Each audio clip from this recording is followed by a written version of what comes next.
ازيك حبايبي، عاملين ايه؟ يا رب تكونوا بخير. تعالوا نشوف عملنا طريقه الفراخ اللذيذه دي وسريعه في منتهى الجمال، خطيره تحفه، ريحتها فظيعه يا بنات. شوفوا شكلها. تعالوا نشوف الطريقه والمقادير وعملناها ازاي بمنتهى السهوله، مش هتاخد معاك وقت ومش هتقف كتير في المطبخ. بصوا يا بنات، هنعمل طريقه سهله وبسيطه، ويعني في الجو اللي احنا فيه ده تخلص في ثانيه. هنعملها ازاي؟ هنا حطيت معلقتين كبار سمنه او زبده على حسب ما تحط، ودول 8 فصوص توم مقطعاهم صغير صغير كده، مقطعاهم مش دقاهم، وخليتهم حمر ادوا لون ذهبي. وبعد كده هعمل ايه؟ هنزل بالبطاطس بتاعتي. نزلت بشرايح البطاطس، يبقى احنا عملنا التومه اول ما ادت لون ذهبي نزلنا بشرايح البطاطس بتاعتنا. ممكن تقطعهم مكعبات، ممكن تقطعوها دواير زي ما انا مقطعاها كده، ما تبقاش سميكه وما تبقاش يعني خفيفه خالص. ماشي. هنعمل ايه؟ هحط عاد الفراخ بتاعتي. الفراخ تبقى غسلاها ومنضفاها كويس، نرص الفراخ بتاعتنا كده على البطاطس.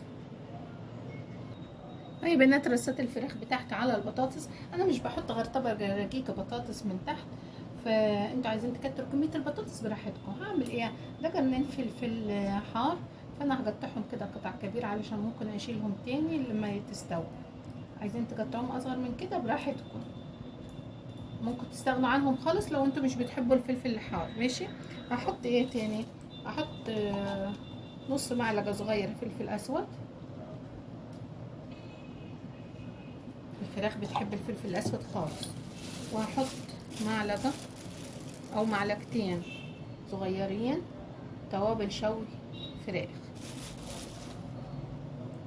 حطيت معلقتين صغيرين او معلقه كبيره تحطيها توابل شوي فراخ. احط الملح بتاعتي على حسب ما انتوا تحبوا، الملح كتير قليل ده حاجه ترجع لكم انتوا. الوصفه دي سهله يا بنات في الجو اللي احنا فيه، علشان الجو حراره. انا حطيت معلقه ونص صغيره ملح، انتوا تحطوا على حسب ما انتوا تحبوا، كتير قليل براحتكم. ودي طماطم عاملاها عصير شفشف في الخلاط، كيلو طماطم يعني حاطه له مج ميه بس، وضربته في شفشف الخلاط بيجيب السمك كده. بس كده هعمل ايه؟ هنزل عليه كده، وهجيب كوبايتين ميه واحطهم عليه، وبعد كده ادخلهم الفرن. جبت مجان ميه كبار وهحطهم عليهم كده وادخلهم الفرن. ماشي. اول ما يستووا هوريهم. نجيب ورق حراري ونغطي الفراخ بتاعتنا ونكتمها كويس، وبعد كده ندخلها الفرن على 180 على حاجه عندك. ماشي. ونولع من تحت بس، واول ما تستوي هوريها لكم. مفيش ابسط من كده في الجو اللي احنا فيه ده، وهتطلع معاك فراخ طعمه في منتهى الجمال.